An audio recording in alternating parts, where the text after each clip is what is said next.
प्रियंका गांधी वाड्रा ने ओबरा रामलीला मैदान में बीजेपी पर जमकर साधा निशाना। सोनभद्र 7वें व अंतिम चरण में होने वाले मतदान के लिए नेताओं का आना तेज हो गया है। कल जहां प्रधानमंत्री नरेंद्र मोदी सोनभद्र पहुंचे थे, वहीं आज ओबरा के रामलीला मैदान में कांग्रेस महासचिव प्रियंका गांधी जनपद के कांग्रेस के चारों प्रत्याशियों के पक्ष में माहौल बनाने के लिए पहुंची। अपने निर्धारित समय से आधे घंटे देर से पहुंची तो कांग्रेस कार्यकर्ताओं में जोश भर गया। प्रियंका गांधी मंच से सत्ता पक्ष पर जमकर निशाना साधा और सबसे अहम बात जनता की मूलभूत सुविधाओं व देश में विकास की राजनीति होने की बात कही।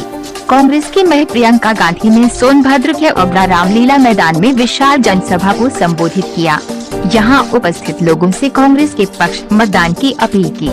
इस दौरान उन्होंने विपक्षी दलों भाजपा, बसपा और सपा पर जातिवादी व धर्म की राजनीति करने का आरोप लगाते हुए कहा कि ये सभी पार्टियां जाति और धर्म के नाम पर यूपी की जनता को मूर्ख बनाने का काम करती आ रही हैं। उन्होंने महंगाई के मुद्दे पर बोलते हुए कहा कि पेट्रोल, डीजल, सरसों तेल जैसे खाद्य पदार्थ महंगे हो गए हैं। बालू, गिट्टी महंगी कर दिया गया। व्यापारियों का रोजगार कोरोना काल में बर्बाद हो गया है। प्रियंका गांधी ने कहा, कांग्रेस की सरकार ने रोजगार दिया। उम्भा नरसंहार में सरकार, भूमाफिया और पुलिस के अधिकारियों ने मिलजुल कर आदिवासियों के ऊपर गोलियां चलाई गई। नरसंहार के समय योगी की पुलिस गायब थी। उम्भा नरसंहार में मुझे आने नहीं दिया गया, मुझे गिरफ्तार करके रोक दिया गया। हमने गरीब आदिवासी को कांग्रेस की कमान दी। महिलाओं को 40% टिकट देकर हमने महिलाओं के लिए एक प्रयास किया है। विकास की राजनीति होनी चाहिए। बेरोजगारी, शिक्षा, किसानों के लिए काम होना चाहिए। महिलाओं के लिए सुरक्षा के लिए बात करनी होगी। नेताओं का काम आपके समस्याओं पर काम करना होता है। कोई गर्मी उतारने की बात कर रहा है, कोई चिलम की बात कर रहा है। मैं जन समस्याओं की बात कर रही हूँ। आज की राजनीति में जनता की समस्या को दूर कर दिया गया। भाजपा सरकार रोजगार नहीं दे सकती। ये 5 किलो राशन देकर केवल मूर्ख बना रहे हैं। प्रधानमंत्री के दोस्त ही केवल अमीर हो रहे हैं। प्रधानमंत्री का मित्र रोज 1000 करोड़ कमा रहे हैं। प्रधानमंत्री के दोस्तों के कर्जे माफ किए जा रहे हैं। आपकी जमीन पर केवल उद्योगपतियों के कब्जे के लिए किसान बिल लाया गया था। मोदी के मंत्री के बेटे किसानों को अपने गाड़ियों के नीचे कुचलने का काम करते हैं। धर्म व जाति के लिए आप वोट मत करिए, विकास के लिए वोट करिए। प्रधानमंत्री को जनता की कोई जानकारी नहीं रहती। क्या 1 सिलेंडर व राशन से जनता का विकास होगा? आपकी मेहनत की कमाई आपको मिले। प्रधानमंत्री की पार्टी केवल गुलाम बनाकर रखना चाहती है। हम गरीबों के लिए काम करेंगे। अगर यूपी में हमारी सरकार बनी तो छत्तीसगढ़ सरकार की स्कीम यूपी में भी लागू होगी। पुलिस में 40% महिलाओं को भर्ती होगी। बेरोजगारी व गरीबों को पक्के घर दिए जाएंगे। यहाँ के बिजली, बालू, गिट्टी पर यहाँ के लोगों का अधिकार ज्यादा है। हमारी सरकार बनती है तो बच्चियों को फ्री स्कूटी व फ्री पढ़ाई होगी। किसी भी परीक्षा में बैठने वाले लोगों को कोई फीस नहीं लिया जाएगा। जो बच्चे दूर जा रहे हैं उनके लिए फ्री रेल सेवा व फ्री बस सेवा होगी। मोदी सरकार ने कोरोना में मरने वालों के आंकड़े छिपाए। मोदी का विकास गंगा में तैरते शवों के रूप में दिखा है।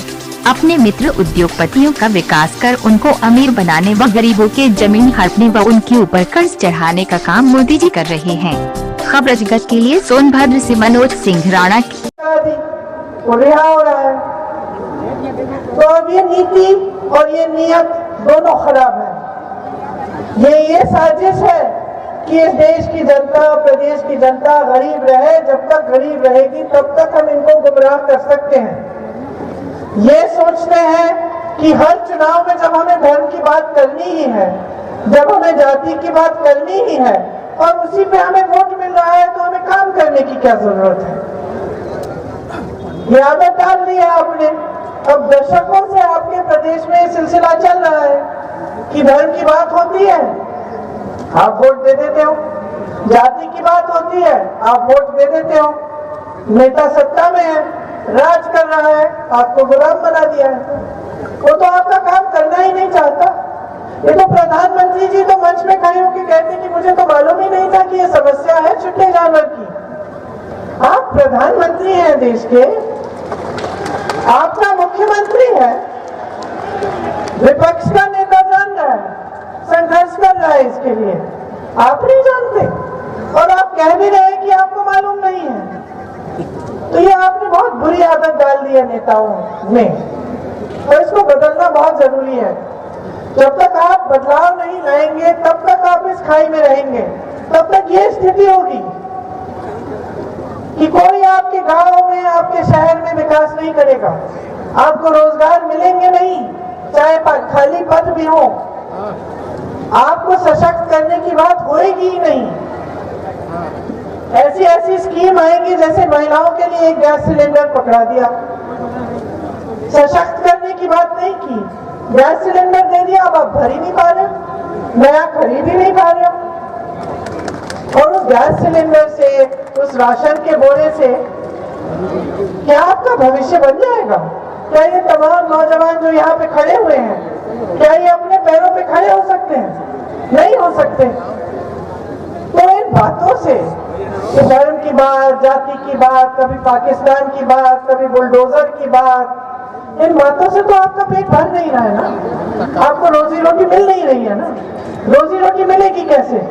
जब आपको रोजगार मिलेगा, जब किसान मजबूत होगा, जब सरकार उसके कर्ज माफ करेगी, जब ये बड़ी बड़ी बिजली की बिलें जो आ रही हैं ये कम की जाएंगी, जब आपकी मेहनत की कमाई आपको मिले, किसी उद्योगपति को नहीं, जब आपकी महिलाएं सशक्त बने, इनको भी रोजगार मिले, तभी तो आप आगे बढ़ पाओगे, तभी तो कमाओगे, तभी तो आजाद होगे, नहीं तो गुलाम रहोगे।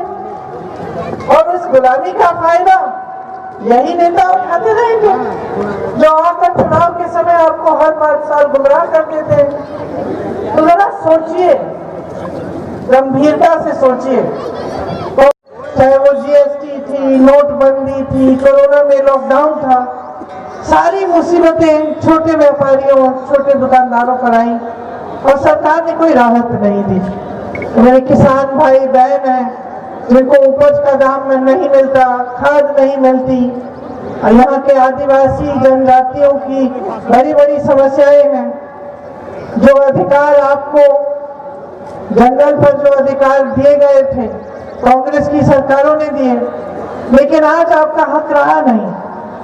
आज जैसे रामराज जी ने कहा, बुलडोजर से आपको हटाया जाता है, आप ही की जमीन से, जहां आप पुश्तों से रह रहे हैं, जो जमीन आपकी हक है वो आपकी है।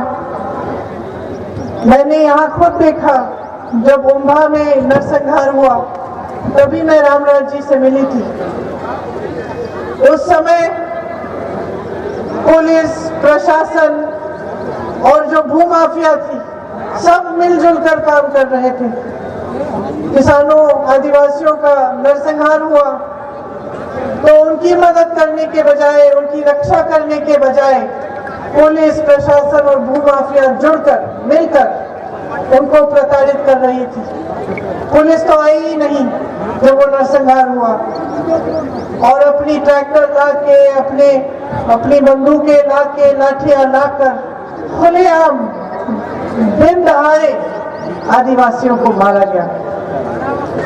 उसी समय जब मुझे पता चला तो मैं उम्भा आने की कोशिश की मैंने, लेकिन मुझे हिरासत में यहाँ चुनाव में रखा गया। मुझे चुनाव में जब हिरासत में रखा, उस समय यही रामराज जी 100 किलोमीटर चल के उम्भा के गांव वालों को, आदिवासियों को लेकर मेरे पास चुनाव तक पहुंचे। इन्होंने तब से आपके लिए संघर्ष किया है। उस समय वे कांग्रेस पार्टी में भी नहीं थे। मैंने देखा कि एक लड़का कर रहा है अपने लोगों के लिए, इतनी दूर से चल के आया, ये जानते हुए कि पुलिस ने हर जगह छावनी लगा रखी है, कि मैं चुनाव में बंद हूं, मेरे आसपास भी पुलिस वाले हैं, सरकार सबको रोक रही है। रात में छुपकर एक एक करके उन परिवारों के सदस्य को लेकर मेरे पास रामराज आए। तो मैं समझ गई कि इस लड़के में कुछ करने की इच्छा है, अपने लोगों को आगे बढ़ाने की इच्छा है, एक ऊर्जा है और आत्मशक्ति है। उसी समय जब वो हुआ, उसके 2 महीनों बाद हम जब अपने जिला अध्यक्ष खोज रहे थे यहाँ के लिए, तो हमने तय किया कि रामराज को ही आप ही के बेटे को हम जिला अध्यक्ष बना के देखते हैं। और तब से कांग्रेस पार्टी में रामराज काम कर रहे हैं। जब जब आपकी समस्या होती है आपके पास आते हैं, आपकी आवाज उठाते हैं और ये पूरी कोशिश रहती है इनकी कि आपके लिए लड़े और आपकी जितनी समस्याएं हैं उनको हल करने की कोशिश करें। उसी तरह से बसंती पानिका जी दुग्गी में अपने लोगों की लड़ाई लड़ रही हैं और समय से लड़ती आ रही हैं। आज एक महिला है, हमारा लड़की हूँ लड़ सकती हूँ का नारा है, जिसमें हमने 40% महिलाओं को टिकट दिए ताकि महिलाएं भी राजनीति में भागीदार हों और आगे बढ़े, विकसित हों। उनमें से बसंती जी एक हैं और खूब लड़ रही हैं आपके लिए। तो हम जितने भी प्रत्याशी आपके सामने लाए हैं इस चुनाव में, वो ऐसे प्रत्याशी हैं जो आपके लिए लड़ना चाहते हैं, जो जी जान से आपके लिए समर्पित है। हम एक ऐसी राजनीति की बात कर रहे हैं, बार बार